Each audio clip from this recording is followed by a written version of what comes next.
Jono, a 2-1 loss today, but Borough having the better chances. The lads never gave up trying, did they? No, it's disappointing to take because in the whole game in general, I thought we played quite well. They're obviously a difficult team to play against because they play a certain way, they play out from the back, so we tried to stop that. They play with a diamond midfield. And I thought we did that really well. Obviously, it doesn't help when you get an injury the first five minutes of the game with Luca Colville coming off with a pulled calf, so you have to change it up straight away. But we kept the same shape, and I thought first half was quite even. Both teams played some good stuff.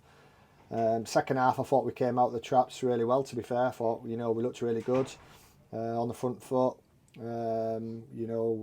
Ducky on the right created a few chances for us, and Dom on the left created a few chances, and then obviously the penalty decision against us kills us, but it's a stonewall penalty. Dom just had lost the ball a little bit, and he's gone to try and retrieve it and just took the kid out in the box, and they obviously score the penalty, and you're on the back foot.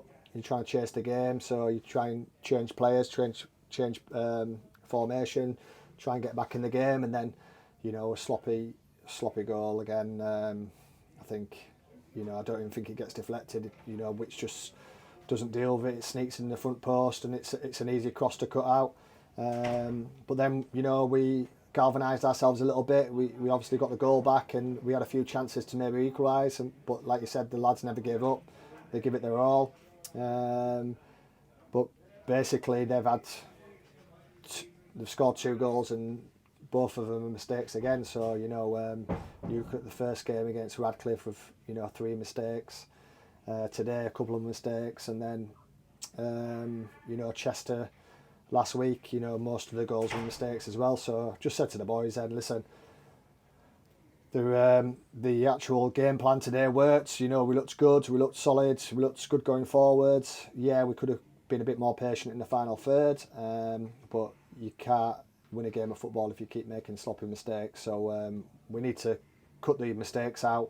We need to keep the performance levels high and as good as what they have been, but just stop being sloppy with silly mistakes, and that's the whole team. Mm. And you said we're positive news. Ducky's back. He's starting today. Performed really well. How good is it to get him back in the side and not come off with an injury as such? Yeah, I mean, listen, Ducky was only going to play like 60, 65 minutes today. He's been out with a groin injury. We need to let him get back into the game and training, lightly really. So it was always a sub that was in mind.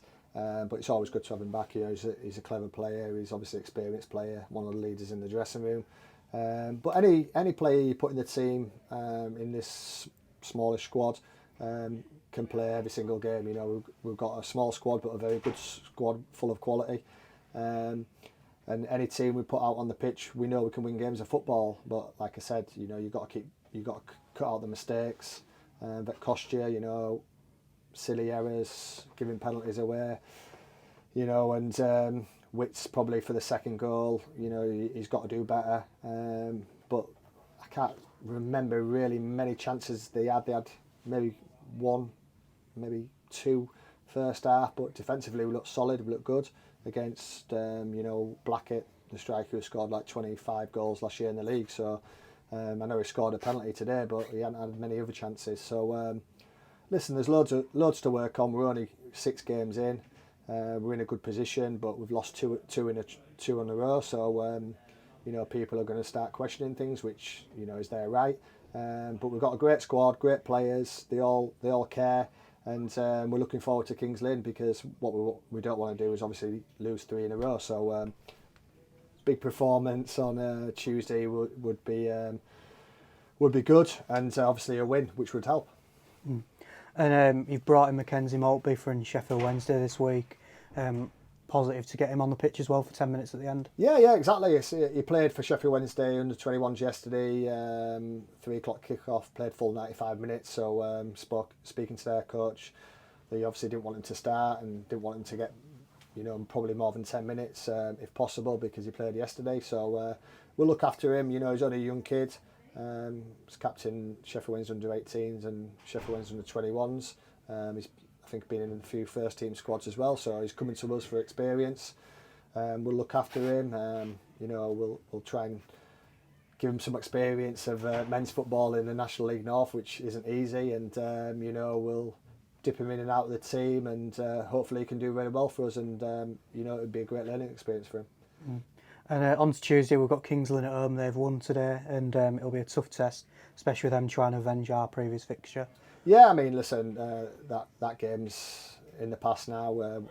Obviously, that was away from home, but you know, we're looking forward to playing against another full-time team with a big budget. You know, if we can keep the performances strong, like I've mentioned, and cut out the mistakes, like I mentioned loads of times, we can give anybody a game. They've got some good players, some good quality players. They've just brought Gold back, the striker, I think from Aldershot, so he's back there. He was a handful, but yeah, listen, you know, we've got to start winning games of football if we're serious about getting promoted. If that's, you know, obviously top or in the playoffs, we've got to start winning games of football. And like I said, you can't win football by making mistakes, so we've got to cut them out. And fingers crossed we can do that on Tuesday. Cheers, John.